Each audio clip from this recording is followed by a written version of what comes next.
could be playing Football Manager right now, but I just don't want to. Wrong thing to say on a Football Manager podcast, really. I've got no idea about Alice's footballing ability, so I'm hoping exceptional. Wait, I meant to have comments? footballing ability for this? Oh.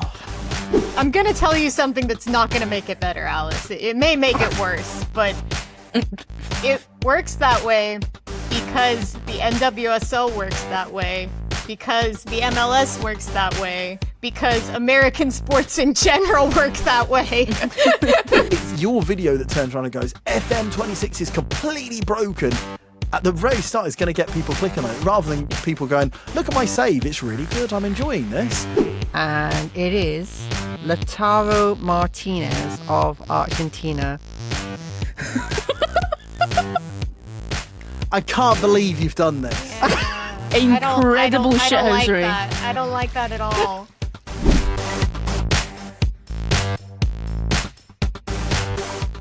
Welcome everyone to the WFM Show. My name is Alice and this is your home for all things women's football in the beautiful game of Football Manager. Now, audience, it's been a bit of a hot minute since we have recorded a podcast. You have the World Cup to blame for that, but we're back and we have some things we need to talk about. But before we get into the main subject and subjects really of today's pod, I'd like to introduce my co-hosts for the day. Ank, how are you doing? Excellent, Alice.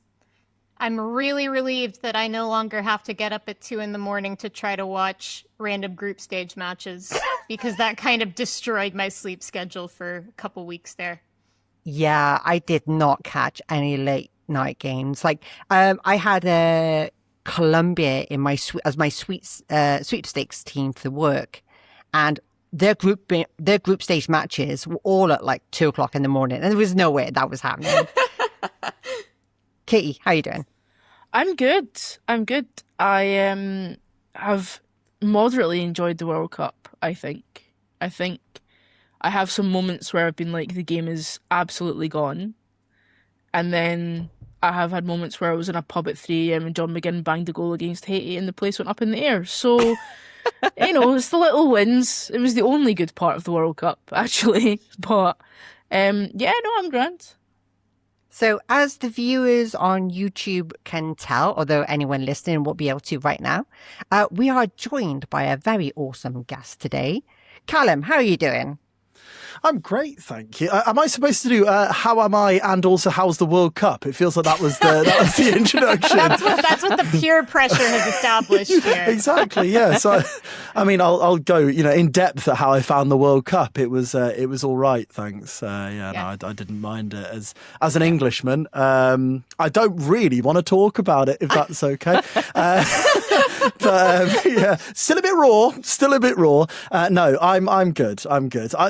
The World Cup was the World Cup, wasn't it? I don't know whether we're going to talk about it later, so I don't want to, actually do a breakdown of the World Cup and then nobody knows. I don't even think Alice knows if we're going to talk about it later. Oh, she knows. No. She definitely knows. If it comes up, it comes up. Right. It'll come up. Ank, I want to start with you today. I'm sure you have some stuff on your mind you want to share with today. Not well organized stuff. Have we ever been organized? So the problem about going several weeks without recording a pod is every time I would have a thought about something, I would just sort of like drop it in Discord, and then I would not think about it again. So scrolling through the Discord chat, I can see at some point I was like concerned about certain WSL2 clubs going broke. And then I'm very fascinated by whatever the hell the London City Lionesses are doing with their millions of pounds of net spend that they shouldn't be spending.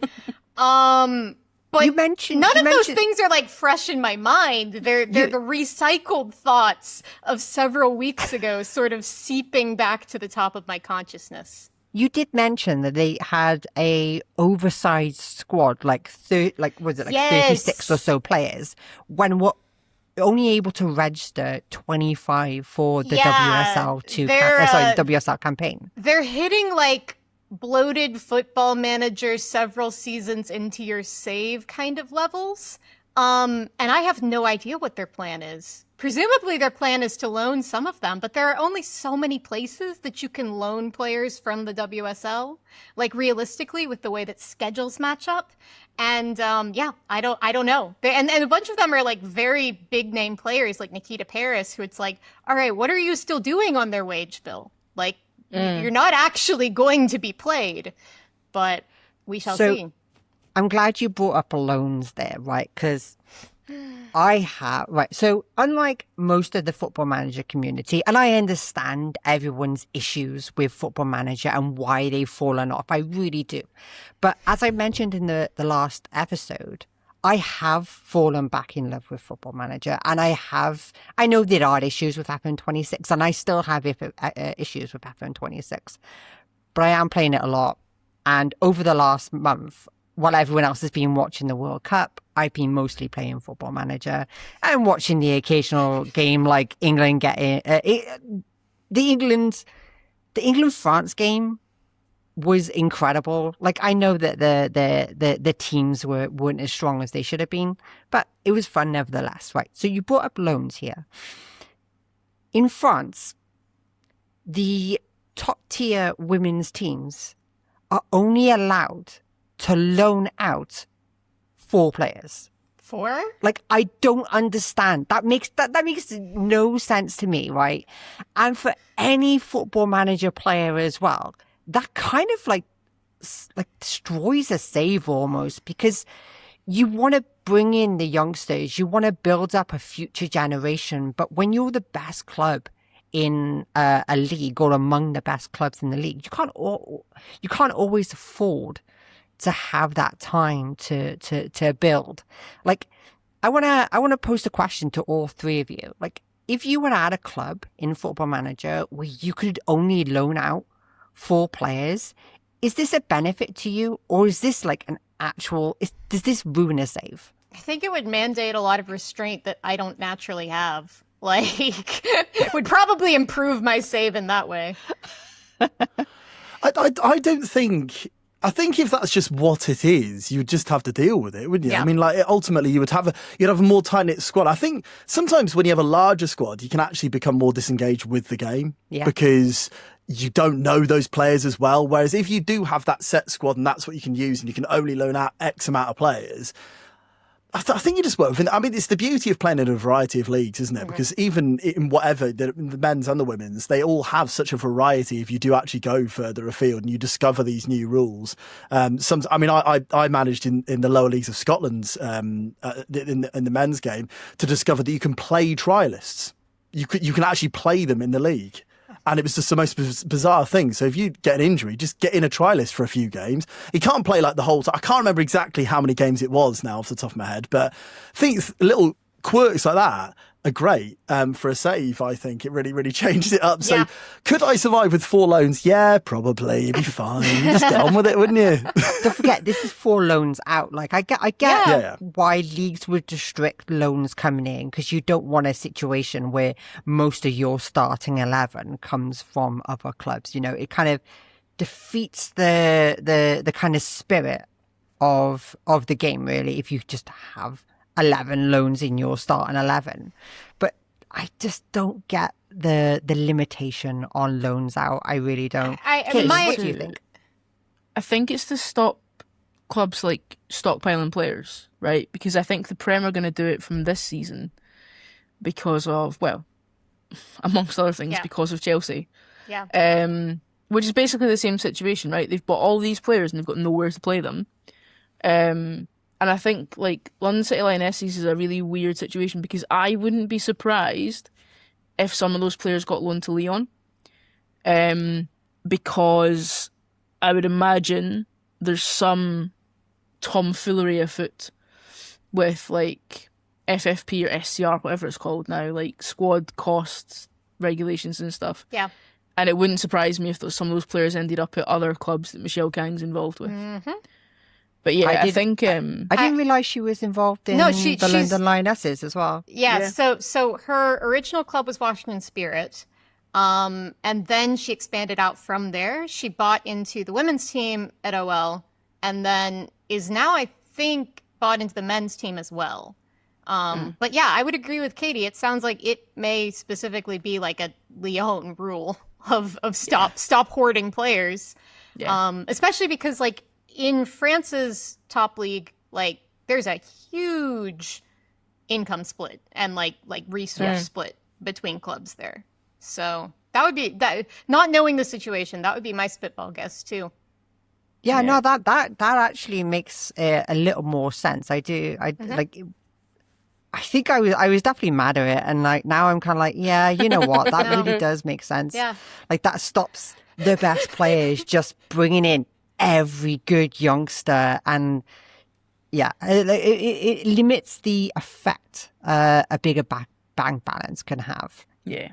So, Katie, see, I've still got other things I want to talk about. But, Katie, is there anything that over the last month, since the last episode of the podcast, you've been dying to share with us to any degree? No.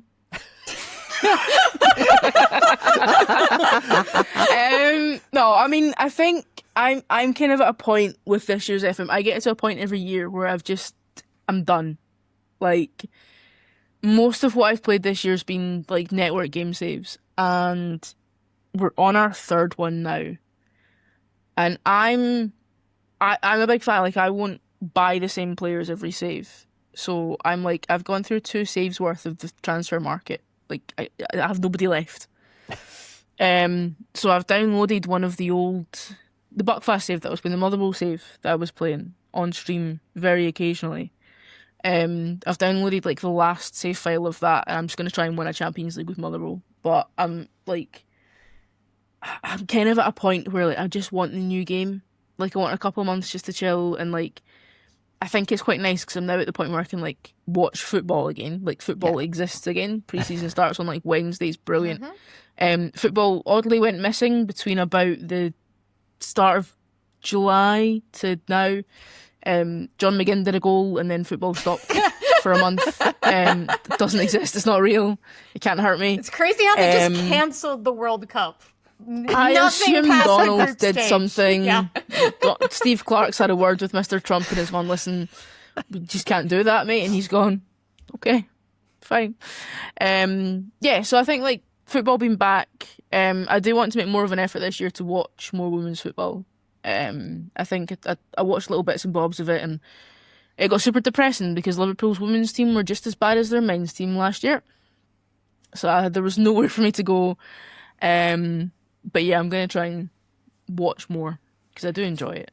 So there's an interesting thing with content creation and playing and playing Football Manager is that when you're making content like all of us do here, there's almost like a pressure to play the game over, even if you're not enjoying it. Like, we've still got we're in July now. We've still got like 3 months until the FM 27, presumably, roughly, whatever it is going to be. Anyone that's not making content, if they're at this point, probably a lot before this, you just stop. You're just like, yeah, no worries, I'm done with this game. I'll wait for FM 27. But I think all of us here, I think we kind of feel as though there is still that.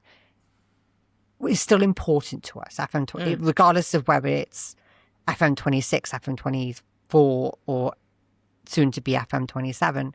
The game is still important to us.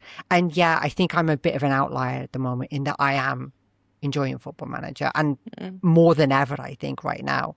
And I actually feel the pressure of making content whilst playing Football Manager kind of ruined it over a longer period. I had a lot of fun streaming. I really did enjoy streaming, but just playing the game, chilling out, just like not talking to anyone for hours at a time, and then coming on this podcast and then venting my frustrations and then kind of celebrating those successes.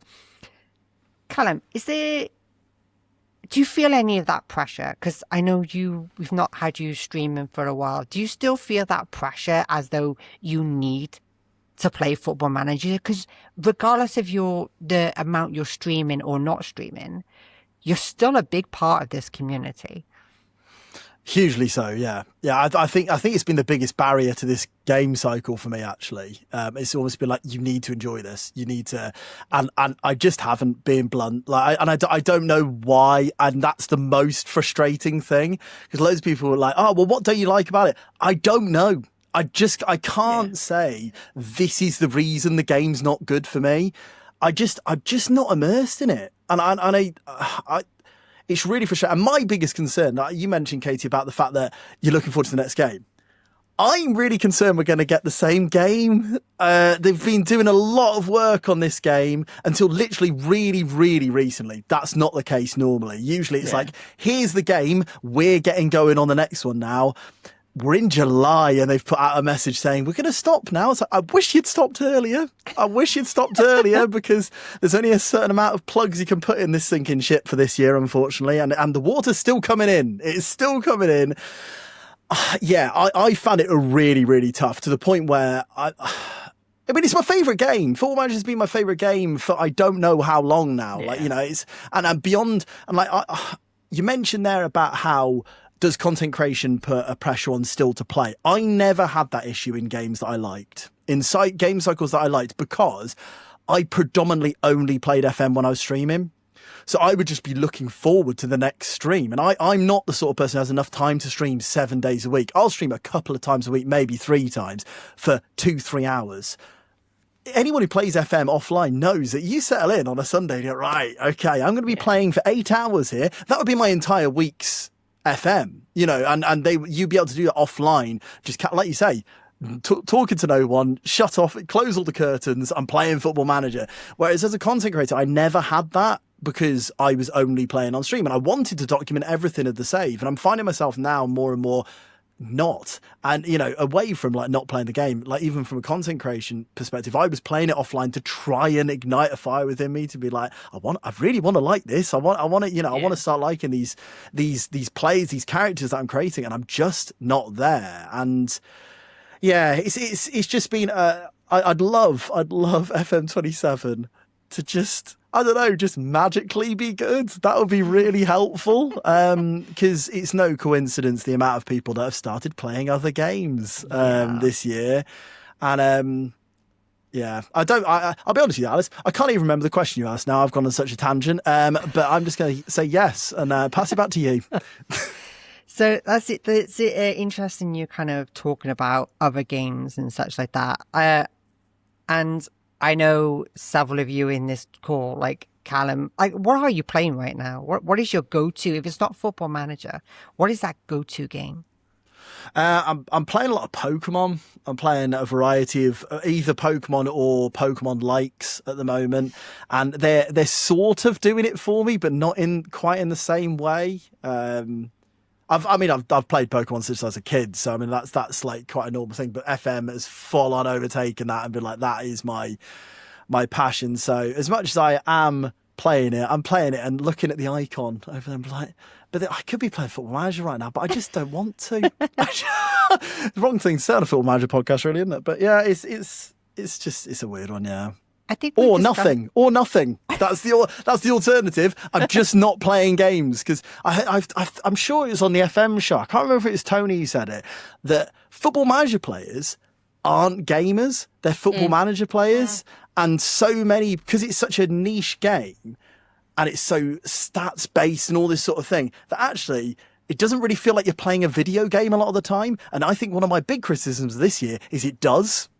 Yeah. I think it does feel like a video game this year in comparison. And once again, don't ask me why, because I don't know why, but it just feels like more of a game. So yeah, it's gaming in general is just gone for me. So I like you do still worry, because like, yes, I am playing it at the moment, enjoying it, but like I do understand the problems it has. And we've seen this in all of the iterations of Football Manager before FM26, how each Football Manager was only ever slightly better than the next. Or the last. Like FM24 was only slightly better than FM23. FM23 only slightly better than FM22. And we don't talk about FM25. Like and so I think when we do see FM27, it's gonna take something really special for it to feel different, for the everyone that's kind of disillusioned with Football Manager at the moment to come back. So yeah, I do see it, and I do worry that Football Manager is never gonna die. It's like it's too big at this point, and it would take a lot. It would take like a massive slump of epic proportions for it to disappear.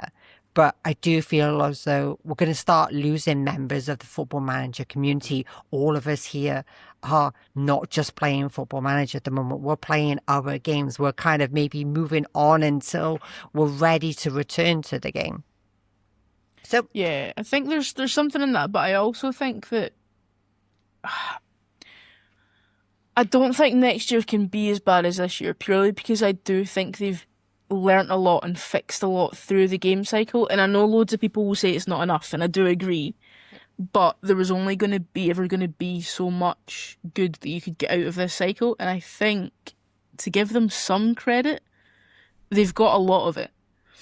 But I think for me, the thing that really, really pulls me out of enjoying the game this year is that the game world isn't immersive, right?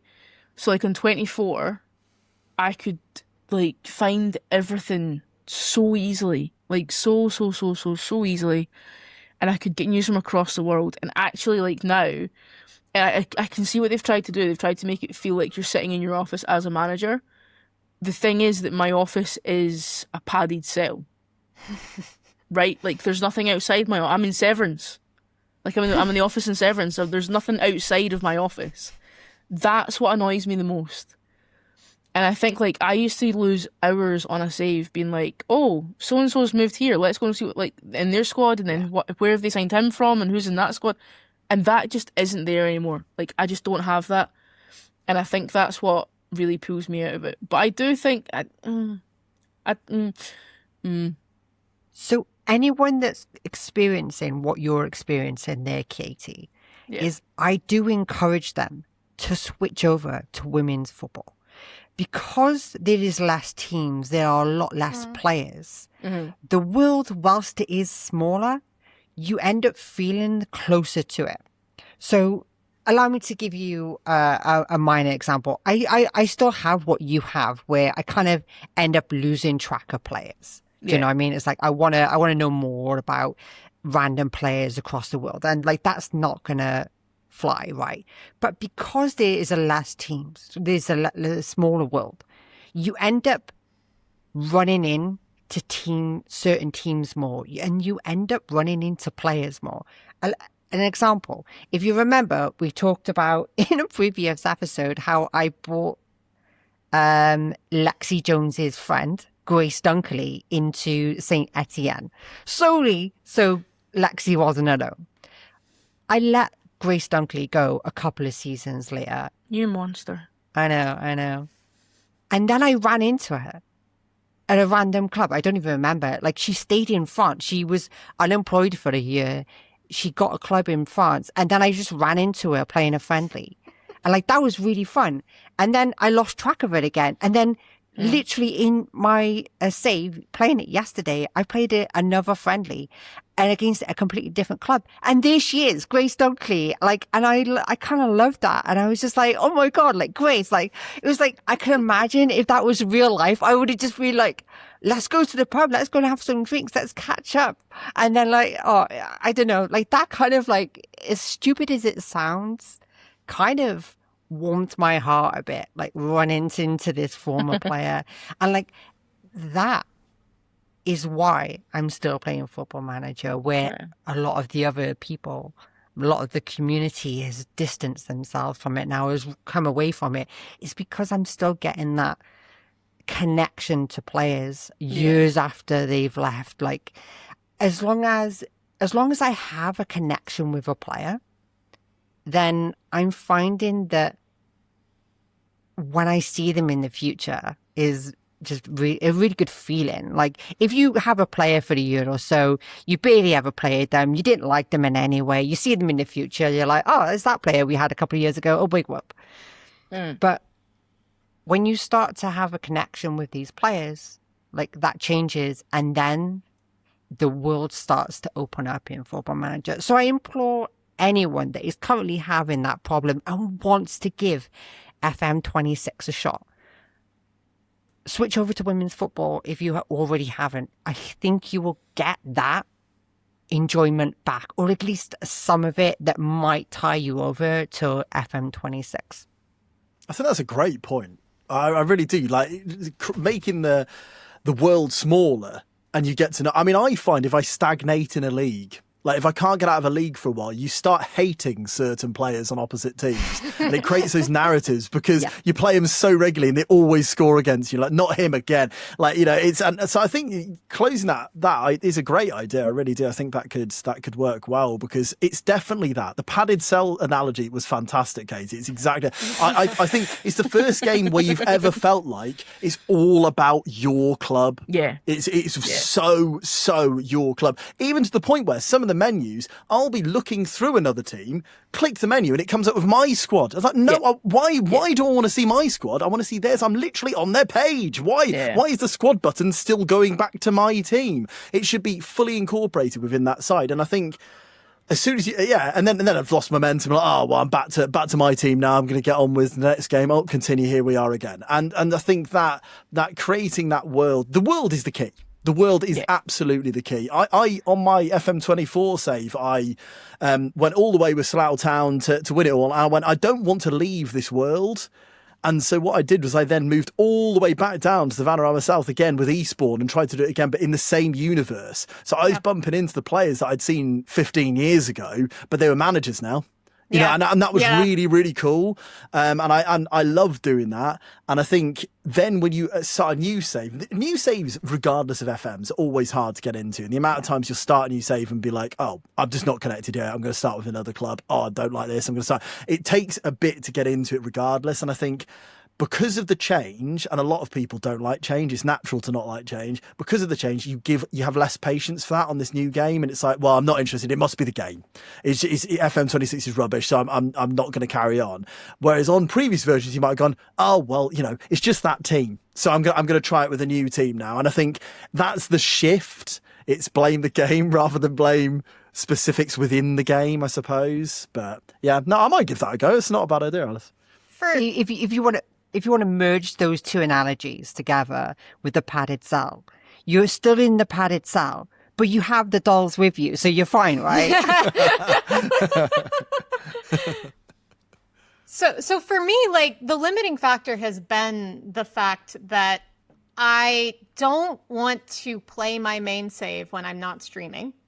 But I'm not streaming enough to sufficiently advance in my main save. Yeah. So it becomes this like self-fulfilling prophecy of like, well, I'm not really getting into this because I don't have the hours to just like lock in and focus on it solely. But I'm not going to spend those hours because I'm not incentivized to want to stream it more. And so like for my Bogman save, which I have gotten into and I have enjoyed, and there are players that I'm pretty attached to, I went like 2 months without playing it because I relocated during that time. And even once I was set up and like wanting to play a game in my free time again, I wasn't going to touch it because I feel like I need to be doing it in front of a camera. And that need to be like, okay, I want to give viewers like a cohesive narrative. I want to give viewers like an uninterrupted experience. I don't want to be the streamer that's constantly switching saves is limiting. Because you get so wrapped up in that you aren't really enjoying the game. It's one of the reasons I have so much respect for Tony, how he was able to stay at Darlington in the National League for so many years and actually deal with it. He got one promotion. One. Yeah, he got one promotion. My computer out of the window. Like, it's impressive that he was able to last that long, constantly getting 12th in the league, no progression upwards. Like, I don't know if I could survive I go that. like 4 games without a win and I'm ripping up like tactics and I'm ripping up contracts and I'm moving clubs. And I think to go back to what we were talking about I think Callum made a really good point about like people not getting into saves and then just assuming it's the game this year. Yeah. And I think social media had I hate to sound like a boomer, right? I've had such a boomer day today. I was telling my students at work, like, all my boomer stories. But I think social media had so much to do with that, because there were so many creators who were so vocally negative, who just almost strangled it in its cradle, right? I know that's a really grim analogy, but there was so much negativity on social media, and people just didn't get the chance to just play the game, because the people who had it early were immediately like, there was negativity before the game was fully launched, and that for me is just it didn't have a chance, you know. And I feel like, yeah, fair enough, like, you can feel that way, but I think when you're a voice in a community as widespread and as big as this one is, where we don't have a lot of big voices, do you know what I mean? Like, it's not like FIFA where there's like hundreds of streamers that EA invite to places, right? There's like a very core group who get that sort of access to like make videos 48, 20 hours, whatever hours early. And when all of that comes out and it's crap, nobody's like, oh, it's fine, I'll give it a chance, right? Because people, I'm going to sound like a real boomer here, people can't make up their own minds anymore, right? Like, if streamer X doesn't like it, I'm not allowed to like it, you know? And as soon as you go against that grain, it's like you're swimming upstream. Like, it's so difficult. So I think SI's biggest challenge this year, and it's getting a product which, when it gets into people's hands, can either get past what's on social media, or that social media narrative is positive to start with. Because if they get a negative narrative again from the start, and I know people will be like, well, it shows the creators aren't in their pockets, and that's fine. Like, the creators are not in their pockets. Like, SI don't pay anybody, right? But it's like there's a middle ground where it's just balanced, right? Like, oh, I don't enjoy this, but you might still like this, right? And I'm not saying it was a good game. It wasn't. Like, but I do think as well it is substantially better now than it was at release. And there are so many people who haven't tried to come back because that initial response was so negative. So you and saying negativity is so much louder than positivity as well. That's the problem. Like, if there's 10 messages and one of them is really negative and the other 9 are positive, the negative one is the one, especially on platforms like Twitter, which loves that sort of thing. That's the stuff that gets reactions. And you're right. I'm a sheep. I always call myself a sheep. I can easily be influenced into situations. Yeah. Maybe I'm one of the people who don't have their own mind, like you said, Katie. But you know, but genuinely, I'm awful for it. If someone goes, you know, I'm feeling a bit tired, I'm like, yeah, no, so am I actually thinking about it. I wasn't before you said that, but now I'm exhausted. But no, it's a really easy thing to do. Read on social media, someone you respect. You know, like if you're watching their content, you like them. You know, content creators are there to be likable. If they're not likable, then you're not going to watch them, are you? So the chances are, if someone you like, in inverted commas, is turning around and going, this game's rubbish, you're not going to go, oh, well, I disagree with you completely. You can go, well, maybe they're right. Maybe they're right. And then you look through a different lens, don't you? But then ultimately, opinions are allowed. It's really tricky, 100%. Isn't it? It's so difficult because it was popular. I mean, you look at YouTube. YouTube is a great example of the clickbaity titles and stuff like that. It's your video that turns around and goes, FM26 is completely broken. At the very start, it's going to get people clicking on it rather than people going, look at my save. It's really good. I'm enjoying this. You know, and that's the problem, isn't it? Like, a lot of those, like, FM26 is completely broken videos, when you search for FM26, they're still at the top of the recommended list. So it's like, you can't even... I'm not saying people can't have opinions, like, of course not. But I do think, like, there just has to be a bit more of a balance to it. It's something that I think, like, Matt's very good at. Like, you'll find the positives in a lot of things, even if they're not, like, his saves were broken. Like, he couldn't do a build a nation at the start. So I think that must have been really tough for him, but he still managed to find a way through it, you know? So yeah, I think just as a community, we've got a bit of responsibility to actually, like, give the game a go and not just follow what the that had big guys are saying. SI won over the kind of more vocal FM content creators that things would have been different? Slightly, I think, yeah. I think the game would have had more of a chance. I think the feedback would be more balanced. I don't think it. I gotta push back. I gotta push back because I don't agree with that. I don't think because yes, the press around it and the negativity made for a really difficult environment to create in. But for the core experience of playing the game, the biggest problem it had was the learning curve of the new UI and how clunky and unpalatable it felt to people that were so familiar with the previous games. And no amount of creator input would have changed that. Maybe if there had been more resources around, okay, well, this is how you figure it out, or if there had been more immediate patches to fix some of the bugs, those are things that could have improved its reception. But I think as long as that core problem was there, this was always going to happen to some degree. Yeah, no, 100%. But what I mean is, I think people, because there was a huge learning curve with the UI. I would never, the UI has to go back. It can't be this again next year. But what I mean is, people just weren't giving it, time. And I know we shouldn't have to give a game time, but, it was just instant because there was so much drive for clicks and views. And I get it, it's people's jobs. I understand that. But I just think there was a middle ground in which the community wasn't as toxic as it became and the game was still crap. Those two things can be together. That's fine. But I just think the community became so toxic that actually it probably had more of a negative impact than it should have done. One of the things that really kind of concerns me about the whole model of game that SI has implemented here and that sports games in general tend to follow is the new game every year release cycle really limits how much you can meaningfully innovate and change within a release cycle. Because with a big radical change, switching to Unity, changing over the UI, changing the whole feel of how everything was, if this was a game that you expected to play for the next 4 years, I think people would have cared more about trying to learn it, trying to get used to it, trying to grow into it. And also, SI would have cared more about fixing it consistently long term. But because it comes with this shelf life of 1 year, it's much easier to just step back and be well, I'm not going to put $60 down on this. I'm not going to spend hundreds of hours learning it. I don't need to. We'll see what 27 brings. Yeah. Cool.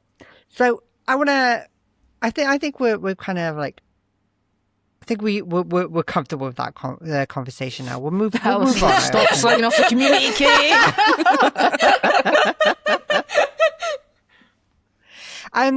Before we talk about what I think we're all gonna love here, I want to talk a little bit about French football and how much I have umbrage with women's football in France.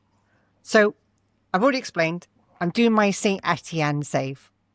And unfortunately, there is only one tier of playable teams, but I'm enjoying it nevertheless, right? However, I have a lot of issues, and this isn't SI's fault. This is the French Football Association's fault. So, you have 12 teams in the top tier of women's football in France. So they all play each other once.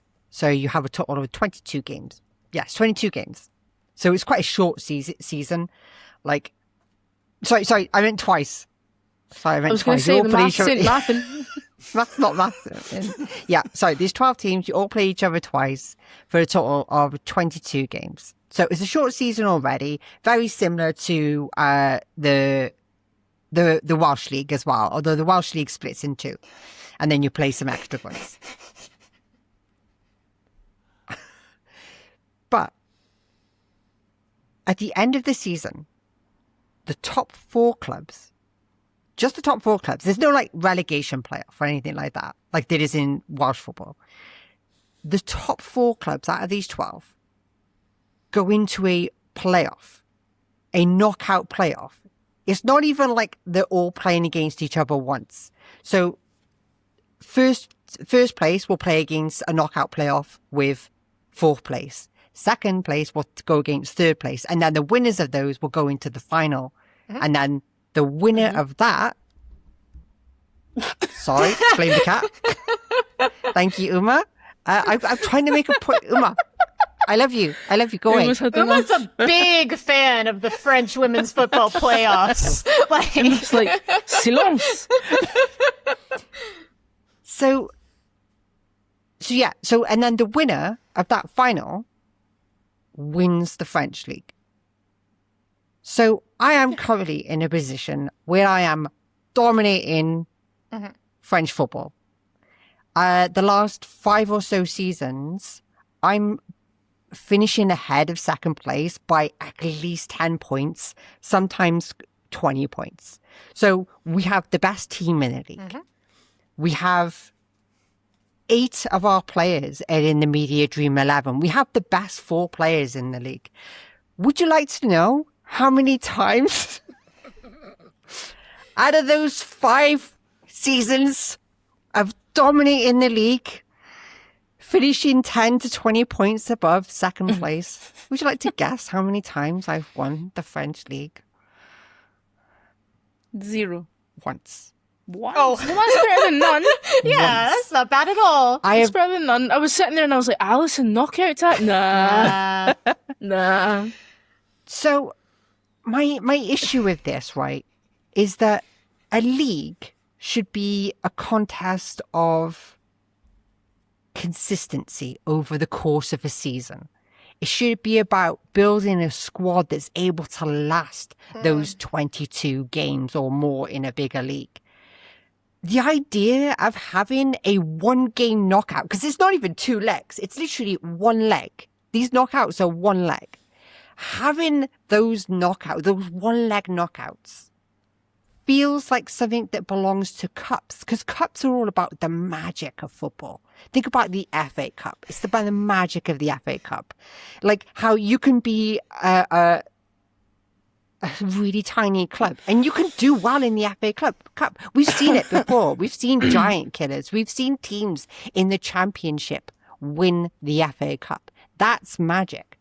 But to have that randomness, I'm not going to say 100% randomness, like that kind of, that variance almost in a league really fucking pisses me off. I'm gonna tell you something that's not gonna make it better, Alice. It may make it worse, but it works that way because the NWSL works that way, because the MLS works that way, because American sports in general work that way. And women's football is heavily influenced by the structure of how those sports leagues progress.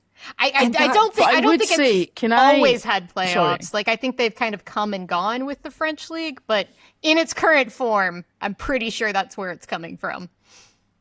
I would also like to very respectfully say that I think this is a skill issue and not a structure issue.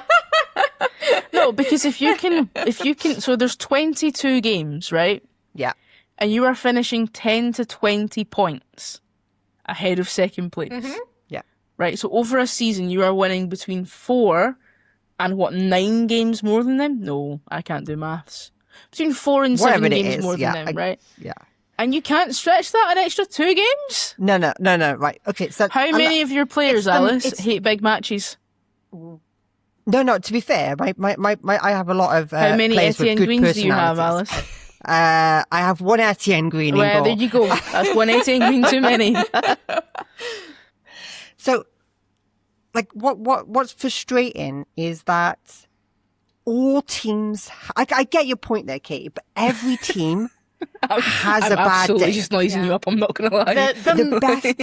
The best teams in the world have bad days, right? Yeah. And, like, that's okay. It's understandable. But the reason those are the best teams is because that consistency, they're able to do it over the span of a season. It doesn't matter whether they win they lose the last game of the season. They're still going to win the league because they were consistent. If I lose the last game of the season, that's my season over. That's ruined. That entire time just wasted. No matter how fucking good I was, it's all gone.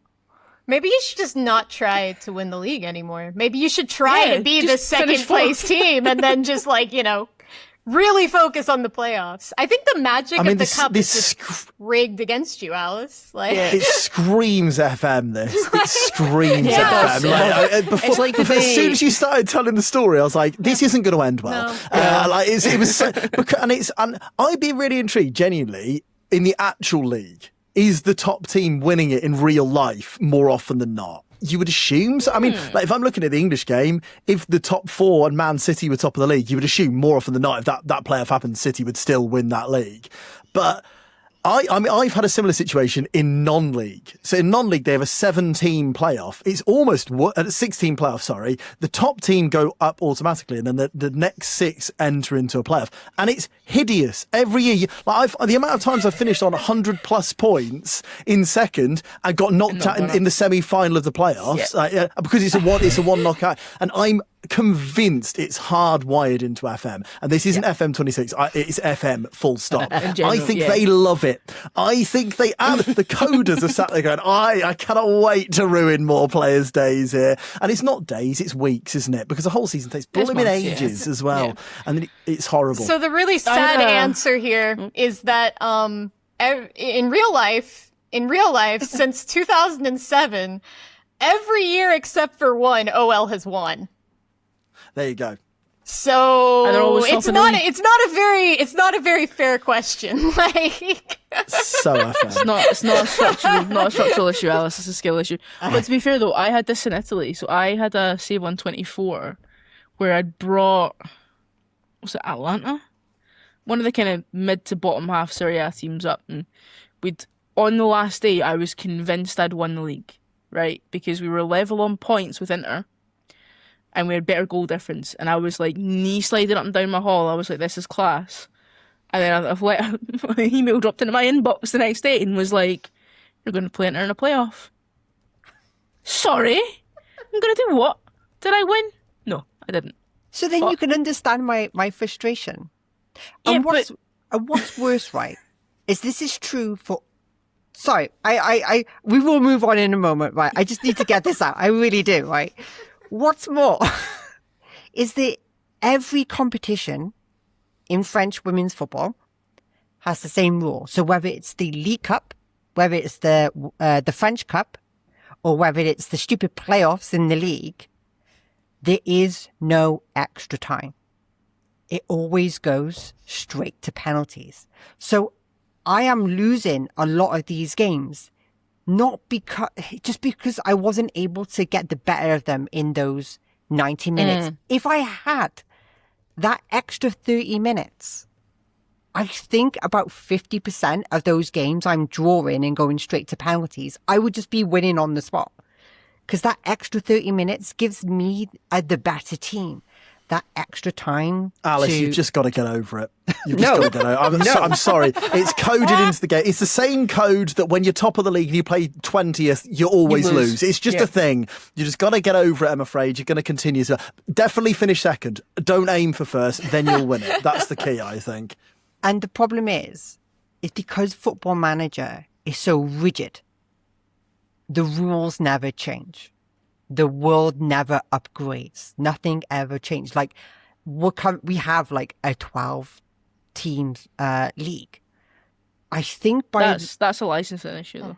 Yeah, but I think by the time we get to 2036, quite easily the French Women's League is going to have more teams in it. And I think this is true for a lot of women's football.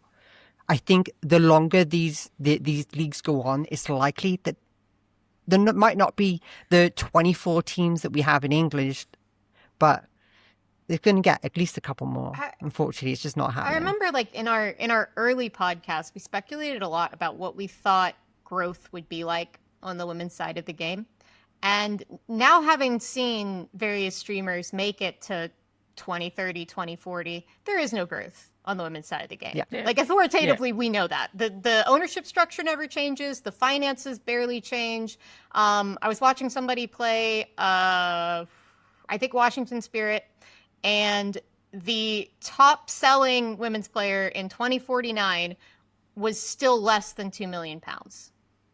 And so there's no upscaling in any sense, whether it's growing the leagues, changing the rules, changing the financial situation, and that just doesn't work on the women's side. Yeah. I think there's only so much they can do from like a licensing point of view. They can't. That is the issue. They can't model like expansions and stuff, but they could easily model like, so there's obviously fee inflation in the men's game. Like they've modeled that quite well. So you would hope that they could take that model and tweak it and apply it. But I think part of the problem is going to be they would have had to spend so long on the research for the players that probably took precedence over because I remember like old FMs, like older FMs, like 05, 08, sort of early, there wasn't a lot of growth in like transfer fees and stuff. So one of the things that I would want to see in 27 is more accurate growth in the women's game. And I think that's going to be super important, because otherwise it's going to start to feel like they've chucked it in to tick a box and not to actually develop anything, which would be a real shame. Yeah. And like, I don't think I would even mind if it's like a very conservative estimate of growth. If there's some sort of capping to finances that still falls well below what the men's game has. Like, I'm fine with that as long as there is some objective to shoot towards. But right now there truly isn't. Yeah. The women's game doesn't feel complete. Because in the men's game, you still have, like, with staff, for example, you still have minimum wage, right? I'm currently paying full-time staff members $3,000 a year. Like, I've got staff, like, this full-time. Like, fortunately, the women's side just is not complete. And I'm not saying the men's side is either, but it's a lot more complete than the women's side at the moment. But again, I still encourage everyone to give women's football a shot, and I think that smaller universe is gonna help. But I think it's time that we moved on from Football Manager, and I didn't expect that to be as long as it did. I do apologize. I just really needed to vent. Somebody had to listen, and unfortunately, it was the three of you. Callum, I would like to ask you a question. I would like to, what's going on soon? What big event is going to be taking place very shortly? I was worried where you go with that, to be honest with you, Alice.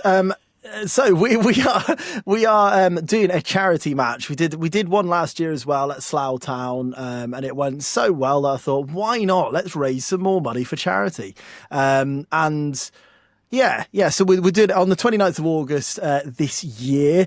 We will be playing against a team that, I'll be honest with you, beat us last year. So there's a bit of revenge on the cards, hopefully, or just another year of disappointment. Who knows? But we've got a group of people who play Football Manager on the internet, not necessarily footballers, who are going to be putting on a load of football boots and hopefully are able to kick the ball in the correct direction, and it will be great fun. But we genuinely had such a great time with it last year that, regardless, the game was sort of secondary, really. It was just the occasion, getting everyone together. It really was a success, a real triumph, in my opinion. I'm obviously biased, I organised it, but a real triumph for the community. We don't have much of this anymore. I'd go as far to say we haven't had much of this at all, full stop. And I think COVID made us all very online. And it had loads of people were streaming, loads of people were making content. That's fantastic. But as you all know, streaming can be quite an insular thing. It can be, you're sort of the character for the time you're streaming. And then once that camera goes off, you're back on your own, aren't you? And I think that's something that can be really difficult. So bringing everyone together is so fun. It's so fun because, the first event I ever met you at, Alice, was the FMT show all that time ago in Nottingham. Yeah. And I didn't know anyone. I'd never met anyone at all going into that event. And I was really, really nervous. But I thought, you know what, let's give this a go, because You've got to. You sometimes got to chuck yourself into awkward situations, haven't you? That you might find difficult at the first. And I loved it. And straight away, you warmed people because you all have a common interest. Like, if conversation goes quiet, you just start talking about playmakers, and that's the next half an hour sorted.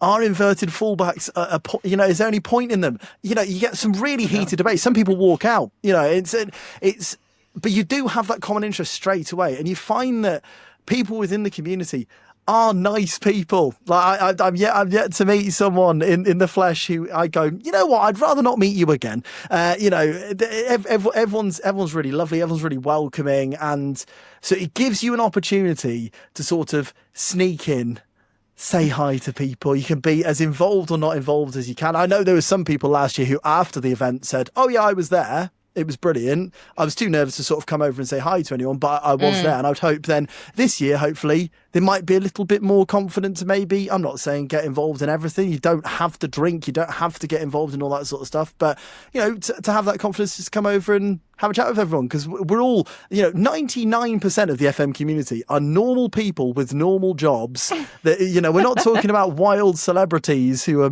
multi-millionaires here. We're just normal people. And I think it's a really, really good opportunity to sort of promote that. And as I say, most importantly, raise a load of money for charity, which is, special in its own, isn't it? Speaking of which, what is the charity? So we've actually gone for a different charity this year. The last couple of years, so we've only done one charity game. There was supposed to be one before that. That didn't happen. I don't really want to go into too much, but they were both. We raised a lot of money for Mind, which was amazing. And I've obviously talking about sort of like the mental health side of things. People, especially in content creation, that I touched on before. I thought Mind was a really topical one, but we have raised it for Mind for a couple of years now. So we're this year we're raising for the Alzheimer's Society, which I'll be honest with you, is a bit of a selfish one on my part. I've had a couple of grandparents with Alzheimer's and it is absolutely horrendous. If you've ever experienced anyone with Alzheimer's, it's heartbreaking. It really is. And it scares me. It scares me that I could potentially go into that sort of situation as well, and you lose the person. So I asked everyone, I opened it up to the group and said, if there's anything that anyone has any sort of strong opinions towards, and there wasn't really anyone who came forward. So I thought, okay, well, I've got a strong opinion about Alzheimer's. So we'll go down that route. And I think most people will know of somebody that it has affected, and it is, as I say, such a devastating thing. Not less so on that person, really. It's more on the people surrounding them. It's their supporters, it's their family that it really, really hurts. And, so that was the charity that we're going for this year, and we've managed to, without giving too much away, we've created a custom kit this year. Last year we inherited a kit. It's behind me somewhere. It's this blue one here. So we got a non-league shirt and put numbers on it and pretended it was ours. This year we're not doing that. This year we've actually made a full-blown kit, and we've managed to incorporate the Alzheimer's Society onto it. We've also created a badge for us that has incorporated the Alzheimer's flower, the blue flower that they've got in there, the forget-me-not. So it's been really, really nice to be able to properly personalise it towards the charity as well. And it's hopefully something that people will be able to take away, and as well as have it for the event, it's something that, is a tribute to that charity as well. I look forward to seeing the kit. So we are recording about 4 or 5 days before this video is released. There's only been a little bit of information spoiled so far, but by the time this video is out, we'll have a little bit more. So of those that are going to be taking part, what can you share with us today? So I think the biggest thing is the management team. We're a group of football managers. So the management team, I had to think about meticulously, obviously. So we've brought in the steak bake of the Football Manager Therapy podcast, an all-round lovely person, very, very switched on tactically. He won't tell you that, but and I thought, you know what? I think he's genuinely going to be quite good. And then I've gone for the other side of the spectrum in Muno. Got no idea what's going on. She doesn't have a clue, does she? Bless it. No, she does. She does. But born entertainer is Monique. So Muno streams and they're co-managing, and I think they will complement each other so beautifully as well. If anyone watched it last year, we had the Lujo last year, and there's an awful lot of on the pitch interviews during the game. So I thought those two would be fantastic with that. I thought they would be really, really great and really play the part well. So I like the idea, Callum, that you've got two managers for the charity game, because so there's been two main examples in Football Manager that or multiplayer Football Manager that I want to give here is the FIFA E World Cup and the FM playoffs I did with Adam Cleary. So yes. Adam didn't have that. the capacity to stream the game, even though he was being part of the playoffs. So I took the place of the kind of the one in control of the actual UI, but Adam was the manager, right? And I have never had so much fun playing Football Manager than what I had where Adam and I were in control of one team. That was so much fun. And I've never had so much fun watching Football Manager content as I did was the FIFA E World Cup. Matt and Aaron were so good. I was, other than when I was in work, I was glued to that event, and I was constantly on their stream because it was so much fun. And I generally think, I know it's not viable, but I generally think that Football Manager with two people in charge of the same club is actually really fun. So I'm very excited to see Steak and Monique be one unit in charge of this charity match, or rather the FM content creators side of it anyway. It'd be really interesting to see how the dynamics work, because I don't know how well they know each other actually. So they're gonna have to get to know each other pretty quickly. But yeah, I think I've chosen them specifically because I do think it'll work really well. I think they'll complement each other really well. Yeah. And they're both very entertaining. I mean, Steak was actually the commentator on the last year's game. He's a professional commentator. His voice is fantastic, and it was. I have got a new commentator, but who will be, I'm sure, equally fantastic. But I thought, you know what? Let's get him down on the touchline. Let's see how that goes. So I'm really excited about that. But then also we have started announcing some players as well at this point, because believe it or not, we do need those as well. As much as Monique and Steak could be entertaining on the sidelines, it won't be that great without the players. So we've announced a few, not all of them, but we've announced a few up to this point, because we're pretending it's Monday, aren't we? It's Monday. Yes. Happy Monday. So as it stands, I'll list them. The big one obviously is me, which has come as a surprise to everyone. No one saw that one coming. I know. The negotiations were hard, but I managed to get it over the line. How much are you paying yourself? The entire budget is going to me. That's why no one else is getting paid. D-Boy Plays, who brought in. D-Boy's actually, Dan's doing a lot of the work outside of it. I'm not sure how he's finding the time alongside releasing 26 singles this year. But apparently he can also do all of the background stuff for the charity game and play in it. So that's exciting. He played last year, and I think he said to me after the game, because obviously it was all streamed, which this one will be as well. And if you watch the stream, it will be on my channel. If you watch the stream, it was ridiculously professional, because it's literally the same people who do the Slough games. So it's the same stream setup. It's fantastic. I was shocked when I watched it back how good it actually was. There's replays and everything. There was graphics. It made us look like actual footballers. It's hilarious. And so Dan's doing an awful lot of that, but he watched the game back and he said he touched the ball 6 times. So he's going for 7 this year. That's his aim. So hopefully that is the case for him. We've also got A1 Wood. He's the first one, Josh, who is new to the FM scene, I'd say, and he will be new this year. We're joking about, the post I put out for him, I joked that he was 6'6", because he is not 6'6". He is considerably smaller. I don't know his exact height, but I do believe he'll be the smallest player on the pitch. And I'm hoping he can kick a football. Fingers crossed. We've also got returning from last year, who was one of the more talented footballers, I would say, in Clates. Clates, who's a very, very lovely person, one of our more creative footballers. However, if you did watch it last year, he might have ran into the hoardings and smashed his face, which wasn't ideal. And that's his announcement picture is the picture we got the next morning from the hospital of his eye, not in the best way. I do think he can see now, so that's good. So vision's gone from 0 to at least 10, so that's encouraging. But genuinely, one of the better players. The next one is someone who didn't get enough minutes. I think he told me, and I agree with him in the last one, in Sai Maggio. Our superhero. So if you watched last year, there was a being a charity game, we tried to make it silly at times. And one of the silly things we added in was one person can come on, be your 12th man for 10 minutes, but they have to wear a superhero costume. So it's still at Slough, actually. I didn't get that back. I was quite angry about that. I'm hoping it's still there for us this year.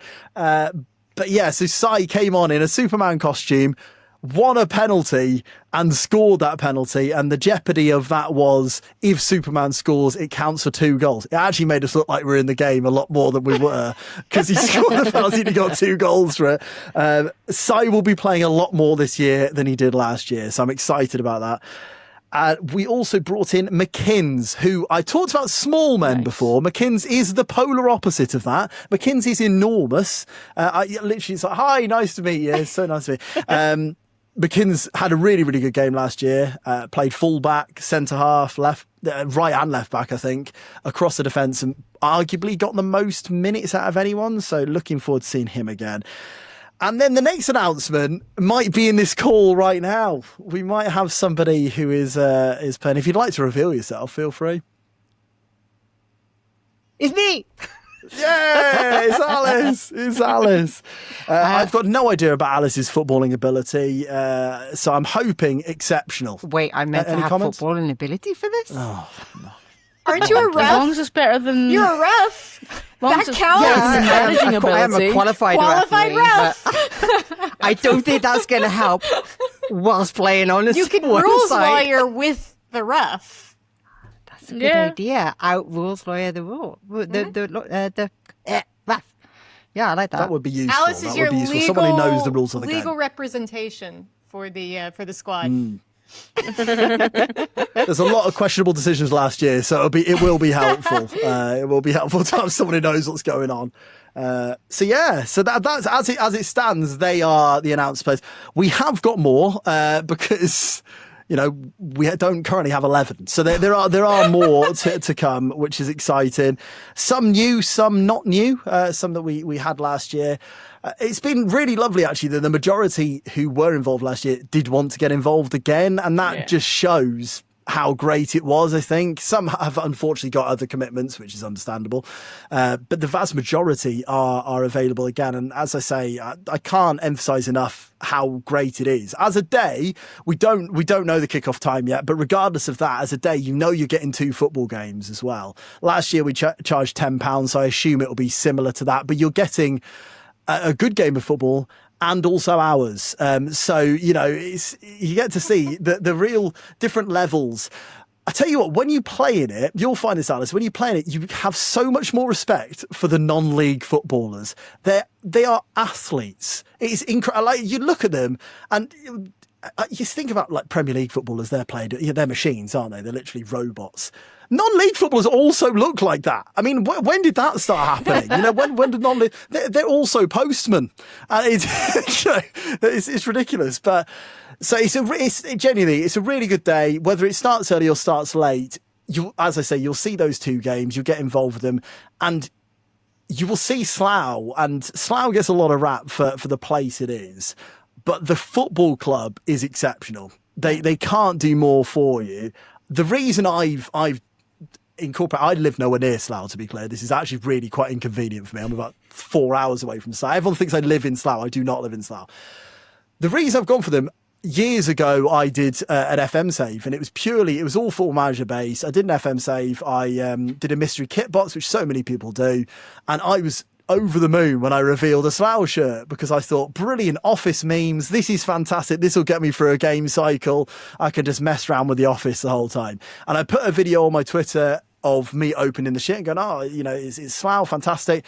And then Slough messaged me almost immediately going, this is amazing. What can we do? And this is unusual. Everyone in the FM community knows you manage. I mean, I've had plenty of teams that I've managed since on FM that I've had nothing from. Had loads from Stranraer, bizarrely. But Slough, yeah, they were immediately like, we want to get involved here. And so, I mean, I've got about 6 Slough shirts. I've got a scarf. I've got a tie. I've got more Slough stuff than I have of Everton, my actual team, I think, at this point, because they've invited me down. I've gone fully suited on more than one occasion down there, pretending to be the manager. I have literally been the manager for a half in a pre-season friendly, which was one of the most surreal experiences of my life. Full stop. And now we're doing this charity stuff, and it's just other clubs don't do this. That's the point I'm trying to make. They could, but they don't. And Slough is just with such open arms, wanting us. They contacted me this year. They were like, so we're doing this again. It wasn't me. It wasn't even me. It was them wanting it. And that's lovely. They're so accommodating. You know, last year they took nothing from the charity. I wanted them. I was like, you know, you're getting people through the gates. You should be getting something here as well, you know. And they're like, absolutely not. We want everything to go to charity. They had people going around with buckets during their actual game. They are amazing as a football club. I can't speak high enough of them. And if nothing else, come down and experience a great non-league football club, because they genuinely are. The pubs aren't great, not great, but we make them our own, so it's fine. We have a good time regardless. We're still waiting for Barry Town to come on board with the show. Your ways so that we can approach Barry Town Women's and get in the door with them, because I wish I knew. It's pure luck, unfortunately. It's pure luck. There's nothing to do with any skill involved there. Not unlike the charity game. There is a streamer right now currently streaming who plays in the top tier Welsh League. So just throwing that out there. We could have an in. Nice. Awesome. There you go. That's it. Just bombard that player. You know, I think that's the key going forward. So I am excited for what is going to be a day. Like, it's not just the game. Like, will be the headliner, I think, for everyone going. But really, being part of the community is actually a lot of fun. I really do enjoy it, and I'll get to meet some of my favorite content creators. Several, you got like Sai, you mentioned, will be joining us, a fellow member of the FM Show network. And I look forward to seeing who else is announced. And I just really want to like encourage anyone currently watching the podcast today, come along to Slough, 29th of August. Not sure about the kickoff though, but either way, isn't it? I know.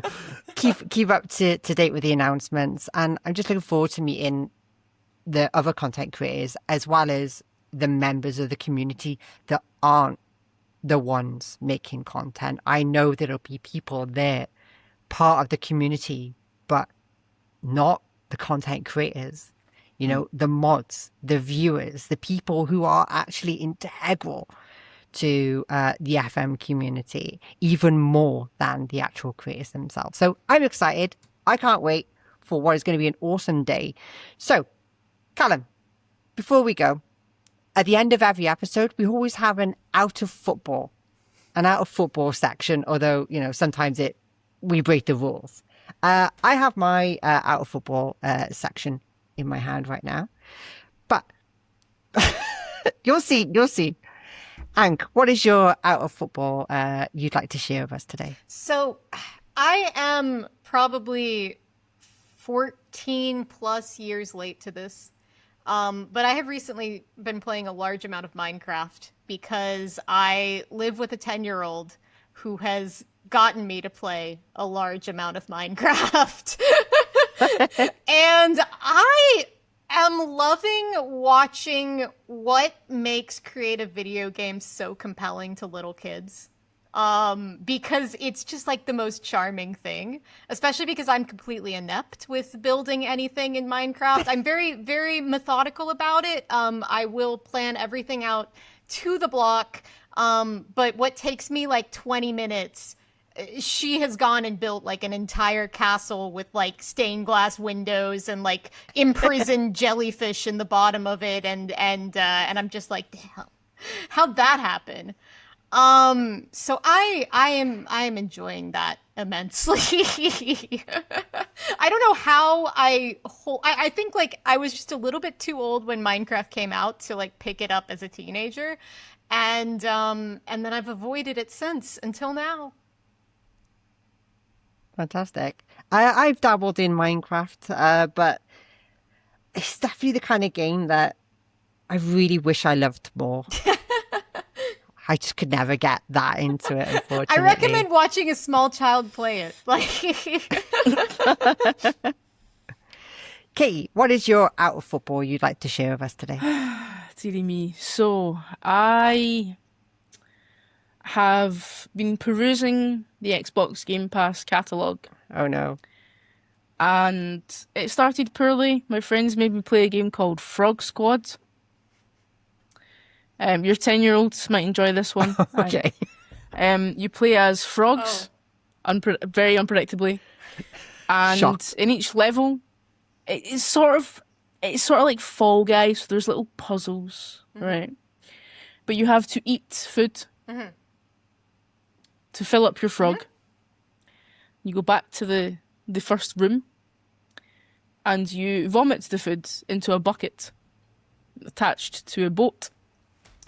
And at the end of the level, that boat goes to a giant, multi-eyed frog who eats your vomit and pays you based on the volume of vomit you have procured. So it started poorly. And I played maybe 3 levels of this, and I was like, guys, this isn't for me. This is Fall Guys with extra steps, and I am not playing with it yet. Frog slap. Yep. Yes. Absolutely. And then, so they were like, okay, we can play Mecha Chameleon instead. I don't have an artistic bone in my body. So I lost myself the first time I played that. I was like, I've got no idea where I am, guys. I'm sorry. So my browsing through the Game Pass catalogue eventually brought me to Pal World because it like just had its 1.0 release. And it's ruining my life. I'm addicted to it. For anyone that doesn't know about Pal World, am I correct in saying that it is Pokemon, not Pokemon? With guns. It's Pokemon with guns. Yep. Okay, Pokemon with guns. Yeah. Cool. Yep. And the Pokemon want to Team kill Rocket you. have shotguns. Yeah. To be fair, actually, Nintendo have sued them a couple of times and failed. Because what Nintendo were suing them on is like the character design. What people think Nintendo were suing them based on is the character design. But actually, what Nintendo were actually suing them for is the catching mechanism. Okay. Of throwing a ball at a thing to catch the thing. Yeah.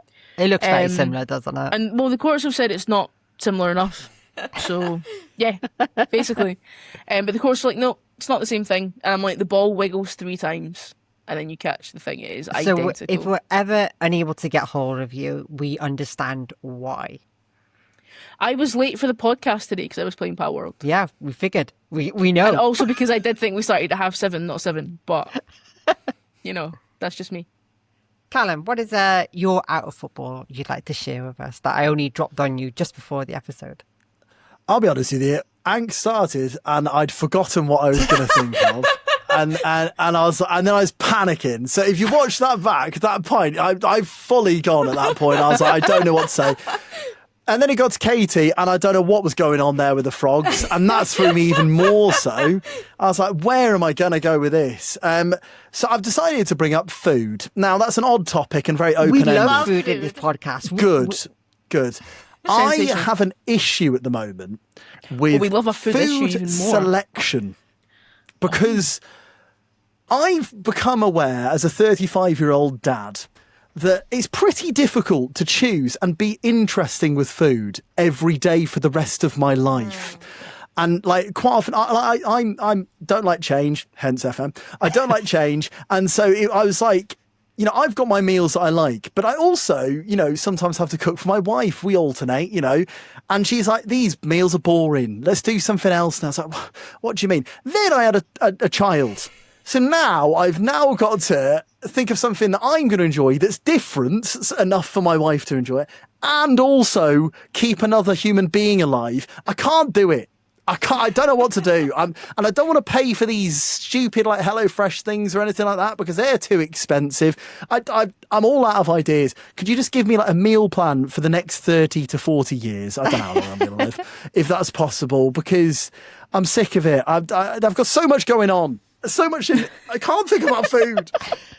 I'm so glad you brought this up because I do have something I want to talk about that is Alice also food. actually today wrote a 40-year meal plan that she's going to send to you. Perfect. If you could just send that over, that would be really helpful. Thanks, Katie. But before I get on to my that section that I wanted to talk about, please indulge me for a moment. We were meant to do this like ages ago, but we forgot. Or rather, we never recorded a podcast. But I went to Asda about a month ago and got a pizza. Stickers. We got more stickers. We got more stickers. So Wait, this is one of the promo packs. What are those? It's got 2 of the Panini stickers, but it's also got like a Coca-Cola promo that I think still goes in the World Cup book. So there's little promo pack. Is this the same as the ones that are like inside Cokes? Or are these different? I don't know, actually. Inside Coke? Yeah, well, that's inside what, you're drinking No. it? They're inside the label. They're inside the label. That makes more sense. I've drunk so much Coca-Cola in the last month and not once did I think to take the label off to see if there was a sticker. Well, maybe you should have. They're definitely in like the big So I was going to go to... Yeah, And I was going to go to M&S to get stickers. I can't sadly, leave this any Scotland longer went out. because I'm sending these stickers to Tony. So for him and his boy, who are collecting. Mm-hmm. And I've got like a bunch of other stickers I need to send him as well. So he's had to wait like weeks for us to record a podcast and open this bloody pack so I can send him his stickers. Right, so let's open said pack. So there's 3 total stickers. One, like I said, one's a promo. Are these guaranteed to be any particular country, or are these like wide open? No, I think they're all just random. Yeah. So, there we go. So, yeah, as I suspected, what we're doing, we're getting 2 stickers that are from the John Aboriginal Stones collection itself. Yeah. Yeah, we've got John who's the Stones Brazilian? and John Stones. Danilo. Okay, Danilo. Yeah. Danilo, yeah. So not a bad we've pull. got 2. That's good, that. And then this is the promo, which is at the back of the book somewhere. And it is Lautaro Martinez of Argentina. I can't believe you've done this. Yeah. Incredible shithousery. I don't like that at all. Incredible shithousery. I love it. I don't like that. There's no way that was in that pack. Not a chance. That was fully planned. This has been a wonderful experience up to now. Unbelievable. So this is now Absolute Tony cinema. and Tony's boys sticker. So they can deal with Tony's it. going to love that. But so my out of football section, I'm really glad you brought up food because mine's food related as well. And please, I understand I get a lot of criticism sometimes in this show, and I get it. Please don't judge too hard. Never once in my life. And this is going to sound stupid, but I've never really been a cheese person. Any cheeses I've had have usually been quite bland, boring, like maybe I don't know, some sort of Philadelphia cheese for my cracker or cheddar. But the last month I have really started getting into cheeses and just having a spread of cheeses with some crackers and just going ham and just having a bit of everything. And I never had cheese and crackers properly in my entire life. It's always just been cheddar or a spread. Alice. And I love it. Alice, you have to start making cheese plates, like the really elaborate ones. I don't know if this is a thing in any UK supermarkets because I've been going to a lot of them and I haven't seen it yet. But in the US, there is almost always a cheese scraps bin. And the cheese scraps bin is at the fancy cheese counter. And it's all the like little tiny $1, $2 pieces that get cut off of the big cheeses. And you can get a bunch of the cheese scrap bin cheeses, cut them up like really pretty, lay it with like some like fruit slices, some berries. Do like a whole little, what do they call it? I mean, I like cheese board is the obvious one, but there's charcuterie. A Charcuterie charcuterie board. Yeah. And do a mini charcuterie. It sounded a bit like Katie's frog game for a while. When they talk about the slops of the cheese slop. Cheese slop. But yeah, I had a weird one, Alice, with cheese recently. So I'm a primary school teacher by trade, believe it or not. I'm not a professional at this. Can you believe it? And so at the end of the year, this weird thing has come in that kids get presents for teachers. I don't know when it started. It's all a bit odd. It's lovely, don't get me wrong, but it's all very strange because then you start learning kids that actually know you and kids that don't, and you also get battered with mugs. And I don't want loads of mugs. I don't even drink tea. So this year, like a week before the end of term, this one lad came up to me and said, "You like cheese, don't you?" I was like, "Yeah." Cheese. It's all right. It's like, okay. Next day came in and said, "So how much do you like cheese?" I was like, I can see where this is going. I was like, "No, I do like cheese." Anyway, the final day of term, he walks in with no present in hand. I was thrown. I thought I was going to get battered with cheeses. He came in and said, "Well, I know how much you love cheese. So, because of that, at the end of the day, we've got a massive bag of cheese that you have to refrigerate immediately." Because there was so much cheese. And he did. Give me a huge bag of cheese. Just That's one of the weird gifts I've unbelievable. received. Don't get me wrong. Great gift. But just came out of nowhere. I'm not sure was it where like a variety of cheeses or just like one Oh, yeah, cheese? it was. Yeah. No, not one One enormous giant cheese. wheel of parmesan. He rolls in a wheel. wheel of cheese. Exactly, yeah. No, it was multiple cheeses, but it was a great gift. But Yeah. I've no idea where he got the fact I absolutely love cheese from, but he was insistent, so I've got cheese for weeks. Excellent.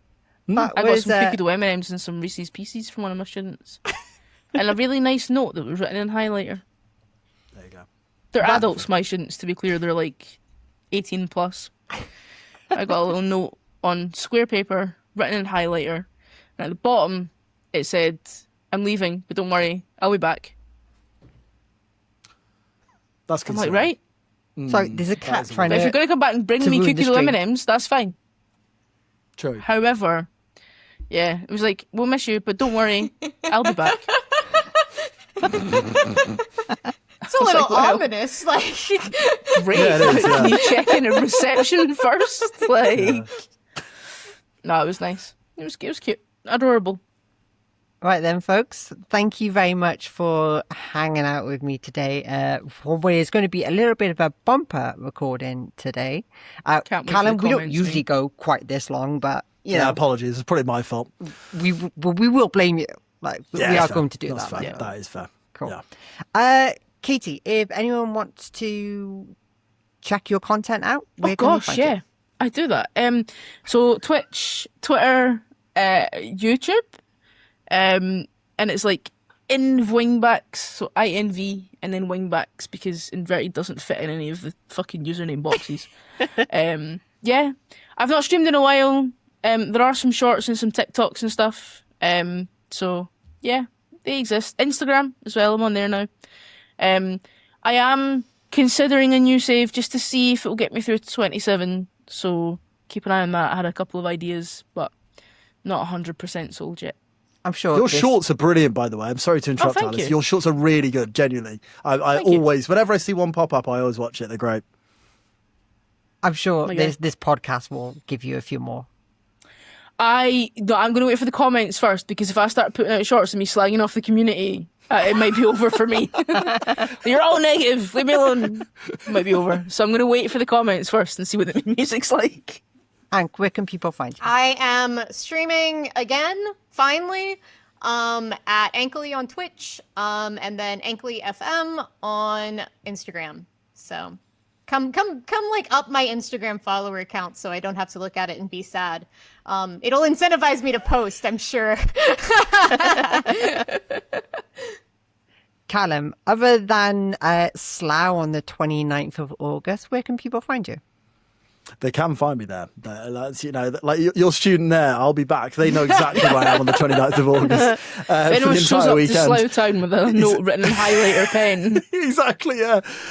So I'm WhyCallum everywhere. I haven't been doing a lot of streaming, but I have got, that big event on the 29th. So I feel like it would be irresponsible of me to not start streaming FM again. So I have got a base plan where I'm basically doing I'm calling it a fly-through save. So I'm only going to play X amount of games for each season, and then I'm going to instant result the rest and go really stats heavy, rather than, because I don't have the time. I don't have the time to play through seasons and seasons by the end of the game cycle. So I thought this might be an easy way for me to dip my toe in, not get really sad when I'm losing all the time, because I can just blame it on instant results. That's my plan. And then basically all I'll be doing is every 20 minutes going, by the way, 29th of August, 29th of August. That's going to be the majority of my stream. So if you don't want to watch that, I understand.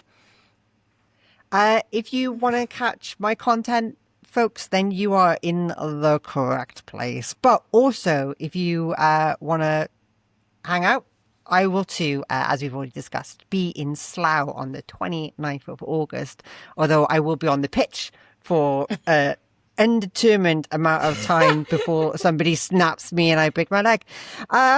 Don't say that. Alice, what position do you play? Insurance nightmare. Fullback.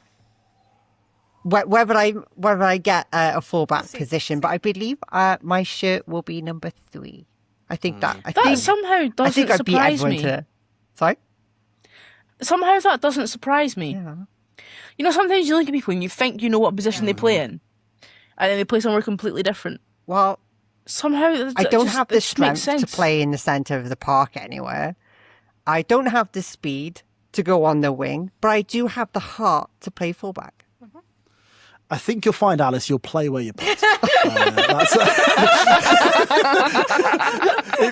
If my experience of last year was anything to go by, we got 2 injuries fairly early on in the game. So I played centre half, left back, central midfield, attacking midfield, and up front. So literally, get ready. What's the insurance look like for this game? Has that been sorted? Yeah, it's pretty gone up after the amount of claims we had to make last year, to be honest. Thank you very much for hanging out with me. And audience, thank you very much for checking out the WFM show. If you need more podcasts, then also check out the FM show, which I believe Ank will be going to record with Sai. I'm hoping that theirs comes out before this one. But anyway, thank you very much for hanging out. See you soon and take care. Bye-bye.